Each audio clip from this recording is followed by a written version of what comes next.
Hello everyone, welcome back to my channel. तो आज की वीडियो में हम डिस्कस करने वाले हैं एमए और एमएससी ज्योग्राफी का सिलेबस। जी हाँ, एमए एमएससी ज्योग्राफी का सिलेबस सारी यूनिवर्सिटी के लिए एप्लीकेबल है, जैसे कि Jiwaji university, DAVP university Indore, Barkatullah university Bhopal और all other state university in MP. This syllabus are applicable for all university. जो एमए या एमएससी ज्योग्राफी सब्जेक्ट से करने वाले हैं उनके लिए वीडियो काफी इंपॉर्टेंट होने वाली है। वीडियो को एंड तक जरूर देखिएगा।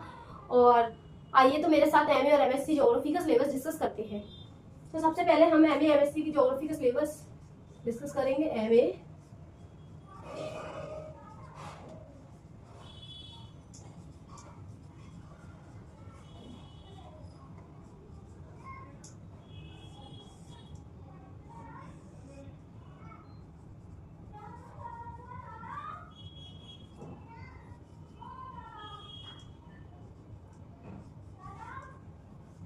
क्लियर दिख रहा है आप लोगों को? तो इस वीडियो में हम सेमेस्टर वाइज सिलेबस डिस्कस करेंगे। सबसे पहले हम डिस्कस करेंगे सेमेस्टर 1 फर्स्ट सेमेस्टर का सिलेबस, फिर सेकंड सेमेस्टर का सिलेबस, उसके बाद थर्ड सेमेस्टर और उसके बाद फोर्थ सेमेस्टर। और जो प्रैक्टिकल ज्योग्राफी आएंगे, मैं सिर्फ थ्योरी के पेपर का डिस्कशन करूंगी। प्रैक्टिकल ज्योग्राफी के पेपर का डिस्कशन हम दूसरी वीडियो में देखेंगे। तो आज हम सिर्फ थ्योरेटिकल पेपर के डिस्कशन के बारे में आज इस वीडियो में बात करने वाले हैं। तो आइए मेरे साथ एक एक करके सभी सेमेस्टर्स का सिलेबस देखते हैं।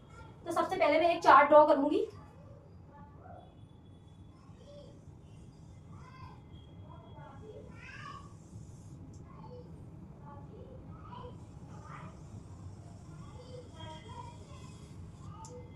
जिसमें मैंने सबसे पहले पेपर, जो भी हमारा पेपर है, पेपर, देन उसके बाद मैंने डाला फर्स्ट सेमेस्टर,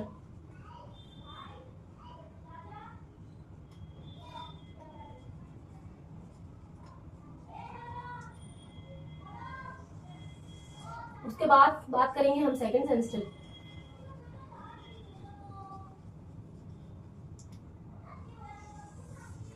उसके बाद हम बात करने वाले हैं थर्ड सेमेस्टर की, लास्ट हम बात करेंगे फोर्थ सेमेस्टर। सारे ही सेमेस्टर आप लोगों के लिए, आपके एकेडमिक करियर के लिए काफी इंपॉर्टेंट है। अगर आप चारों सेमेस्टर अच्छे से पढ़ेंगे तो आप जरूर अपने कॉलेज लेवल पर तो टॉप कर ही जाएंगे, इतना मैं आपको गारंटी देती हूँ। तो आइए मेरे साथ एक एक करके बात करते हैं। पेपर 1, पेपर 2, पेपर 3 और पेपर 4, चारों पेपर के चारों सेमेस्टर की बात करते हैं। सिलेबस जानना हमारे लिए बहुत इंपॉर्टेंट है। सिलेबस हमारा ब्लूप्रिंट सेट करता है। सिलेबस नहीं होगा हमारे पास तो हम मतलब जिस मार्केट में 20s आती हैं, बच्चे बिना सिलेबस पढ़े उन 20s को पढ़ना चालू कर देते हैं। ये बिल्कुल वर्थलेस स्ट्रेटेजी है। इससे कोई बच्चा टॉप नहीं कर सकता, कोई बच्चा एमए में अच्छे मार्क्स नहीं ला सकता। 20 पढ़ के, एटलीस्ट 20 पढ़ के तो अच्छे मार्क्स नहीं लाए जाते। अच्छे मार्क्स तभी आते हैं जब आप पूरा सिलेबस को एक स्ट्रेटेजाइज फॉर्म में पढ़ें। क्योंकि मैंने जहाँ तक देखा है, एमए का सिलेबस जो होता है ना, सिलेबस में से ही क्वेश्चंस बनते हैं। सिलेबस के जो कोर टॉपिक्स होते हैं उनमें से ही सिलेबस या उनमें से ही पेपर बनाया जाता है। तो सिलेबस को हमें भूलकर नहीं चलना है। सबसे पहले हमें सिलेबस को ही याद करना है, बाकी कुछ और याद नहीं करना। सबसे पहले हमें हमारा सिलेबस मुंह जुबानी याद होना चाहिए कि अगर कोई पूछे पेपर 1 में कौन कौन सी यूनिट है, मान लीजिए सेमेस्टर 1 में कौन कौन सी यूनिट है, तो आप बता सकते हैं कि सेमेस्टर 1 में ये वाली यूनिट है, ये वाली यूनिट है, ये वाली यूनिट है, ये वाली यूनिट, ये वाली यूनिट, ये वाली चैप्टर का हिस्सा है, ये वाली यूनिट, ये वाले पेपर का हिस्सा है। आप भी कॉन्फिडेंट होकर बता सकते हैं कि हाँ, मेरे को सिलेबस पता है, मैं सिलेबस के अकॉर्डिंग ही पढ़ाई करूंगी अपनी, या पढ़ाई करूंगा अपनी।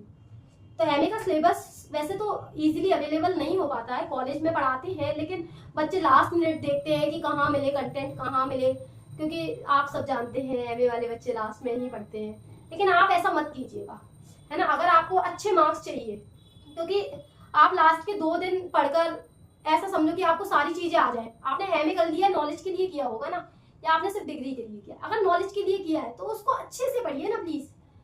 अगर आपने उसमें अपना टाइम दिए है 2 साल, तो आप उसको अच्छे से कि हाँ भाई, आप पे एमए की डिग्री है ना, आप पे अगर एमए की डिग्री है तो आप पे एमए की डिग्री के बराबर नॉलेज है।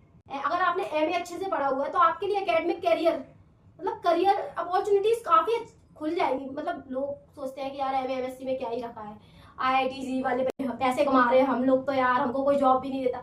हमें जॉब इसलिए नहीं मिलती क्योंकि हमारे पास स्किल नहीं है। हम अपने एग्जामिनेशन के लास्ट 2 दिन में पढ़ के जाते हैं, तो बताइए कैसे होगा ये, है ना। लेकिन जो आईआईटी, जेई, वो यार पूरे सेमेस्टर मतलब 365 डेज पढ़ रहे हैं, तो सोचो उनके पास स्किल होंगी ना, उनके पास सब्जेक्ट नॉलेज होगी। हमारे पास वो चीज नहीं है, तो हमें वही चीज डेवलप करनी है। तो सबसे पहले आज हम सिलेबस का ब्लूप्रिंट देखेंगे, देन उसके बाद नेक्स्ट वीडियो में देखेंगे प्रैक्टिकल ज्योग्राफी का सिलेबस। तो आइए मेरे साथ सिलेबस का ब्लूप्रिंट देखते हैं। सबसे पहले मैं बात करूंगी सेमेस्टर 1 की। सेमेस्टर 1 में पेपर 1 की बात करने वाले हैं। सबसे पहले पेपर 1 है हमारा सेमेस्टर 1 में जियोमॉर्फोलॉजी।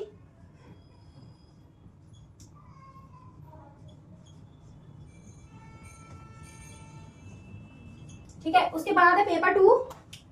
पेपर 2 हमारा क्या है, इकोनॉमिक ज्योग्राफी। सेमेस्टर 1 में पेपर 2 है हमारा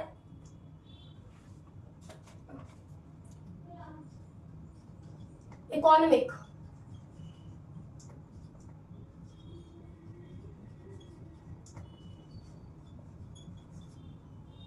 उसके बाद हम बात करते हैं पेपर 3 ज्योग्राफी ऑफ इंडिया। सबको पसंद होगी लेकिन कोई पढ़ना नहीं चाहता इसको, पता नहीं है क्यों। ज्योग्राफी ऑफ इंडिया,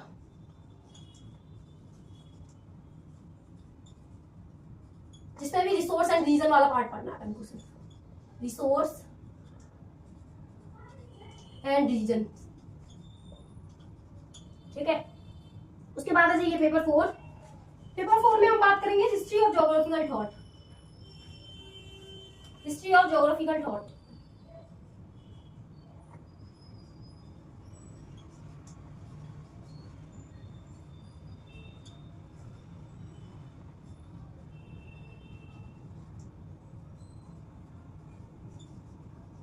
ठीक है। तो सेमेस्टर 1 का जो सिलेबस है, पेपर 1 है हमारा जियोमॉर्फोलॉजी का, पेपर 2 है हमारा इकोनॉमिक ज्योग्राफी का, पेपर 3 है हमारा geography of India resource and region. Paper 3 क्या है हमारा, पेपर 3 है हमारा geography of India resource and region, and paper 4 है हमारा हिस्ट्री ऑफ ज्योग्राफिकल थॉट। तो हमने चारों पेपर देख लिए हैं। प्रैक्टिकल के पेपर की बात हम दूसरी वीडियो में करेंगे। इस वीडियो में हम सिर्फ थ्योरेटिकल पेपर की बात करने वाले हैं। आपके सेमेस्टर 2 का सिलेबस देख लेते हैं। फिर सेकंड सेमेस्टर में पहला पेपर है हमारा क्लाइमेटोलॉजी का।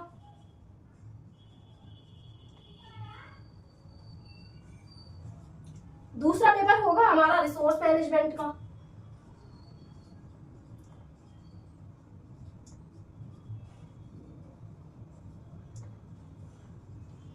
ठीक है, पेपर 3 होगा हमारा ज्योग्राफी ऑफ इंडिया।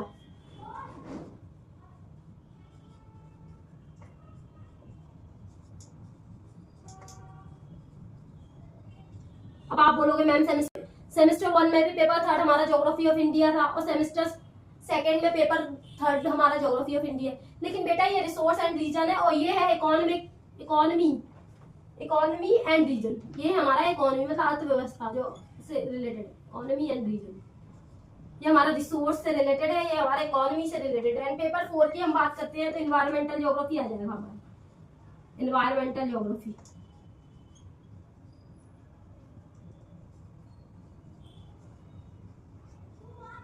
ठीक है, ठीक है। अब आइए मेरे साथ बात करते हैं सेमेस्टर 3 की। सेमेस्टर 3 में पेपर 1 है हमारा ओशियोनोग्राफी।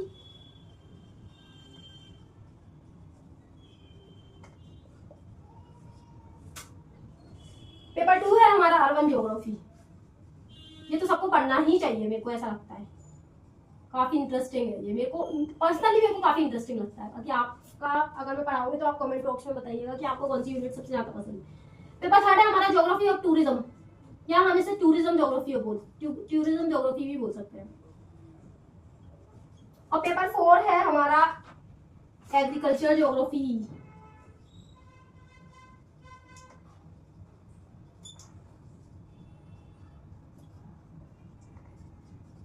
ठीक है, अब आइए फोर्थ सेमेस्टर की बात कर लेते हैं। तो फोर्थ सेमेस्टर का पेपर 1 है हमारा रिसर्च मेथोडोलॉजी या रिसर्च मेथोडोलॉजी।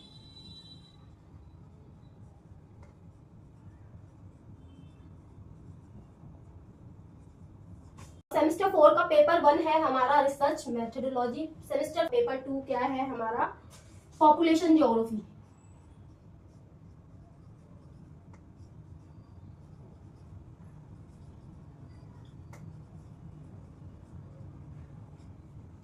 ठीक है, उसके बाद आ जाएगा हमारा पॉपुलेशन। 3-4 ऑप्शन देंगे आपको, उनमें से डिसाइड करना है कि आपको कौन सा पेपर होना है। लेकिन research methodology is compulsory, population geography is compulsory. Last के जो 2 है उनमें आपको शायद ऑप्शन दे देंगे वो लोग। ठीक है, तो आप लोग अपने अकॉर्डिंग सिलेक्ट कर लीजिएगा जिसमें इंटरेस्ट हो। और मुझे कमेंट सेक्शन में प्लीज जरूर बता दीजिएगा कि आपने कौन सा सिलेबस या कौन सा पेपर लिया है। ठीक है, तो एक एक करके हम बात करेंगे। सेमेस्टर 1 की बात करेंगे तो सबसे पहले मैं स्टार्ट करूंगी सेमेस्टर 1 और सेमेस्टर 3 से, क्योंकि अभी जो दिसंबर में जो एग्जाम आने वाले हैं उसमें सेमेस्टर 1 और सेमेस्टर 3 के एग्जामिनेशन आने वाले हैं। जो बच्चों ने अभी न्यू एनरोल किया है उनके पेपर होने वाले हैं, और जो फर्स्ट ईयर उनका हो गया है तो उनके थर्ड सेमेस्टर के एग्जाम होने वाले हैं। तो हम इस वीडियो में सिर्फ वही पढ़ाएंगे जो पेपर में आने वाला है, नो बकवास, सिर्फ काम की बात। ठीक है, तो जियोमॉर्फ पेपर सेमेस्टर 1 में पेपर 1 है हमारा जियोमॉर्फोलॉजी, फिर इकोनॉमिक ज्योग्राफी, फिर geography of India, resource and region, history of geographical thought. Paper second क्या है हमारा, क्लाइमेटोलॉजी है। सेमेस्टर सेकंड में क्लाइमेटोलॉजी है, रिसोर्स मैनेजमेंट है, geography of India, economic and region है, एनवायरमेंटल ज्योग्राफी है। थर्ड सेमेस्टर में आ जाइए तो ओशियनोग्राफी मिल जाएगा हमें, अर्बन ज्योग्राफी मिल जाएगा, ज्योग्राफी ऑफ टूरिज्म मिल जाएगा एंड एग्रीकल्चर ज्योग्राफी मिल जाएगा। फोर्थ सेमेस्टर में रिसर्च वाला पेपर आपका कंपलसरी है, पॉपुलेशन ज्योग्राफी भी कंपलसरी है। लास्ट के आपके कॉलेज के अकॉर्डिंग ऑप्शंस मिलेंगे आपको इनमें, तो 2 पेपर आप अपने अकॉर्डिंग, एक शायद वो कंपलसरी करेंगे और एक में आपको शायद चुनने का मौका देंगे, तो आप अपने लेकिन ओवरऑल अगर देखा जाए तो ये ऑप्शनल पेपर होते हैं। आपके मन के अकॉर्डिंग आप देख सकते हैं कि आपको किसमें इंटरेस्ट है। ठीक है, अगर वीडियो पसंद आए तो लाइक शेयर सब्सक्राइब करना मत भूलिएगा और बने रहिएगा चैनल के साथ। कल हम डिस्कस करेंगे प्रैक्टिकल ज्योग्राफी का सिलेबस। ठीक है, थैंक यू।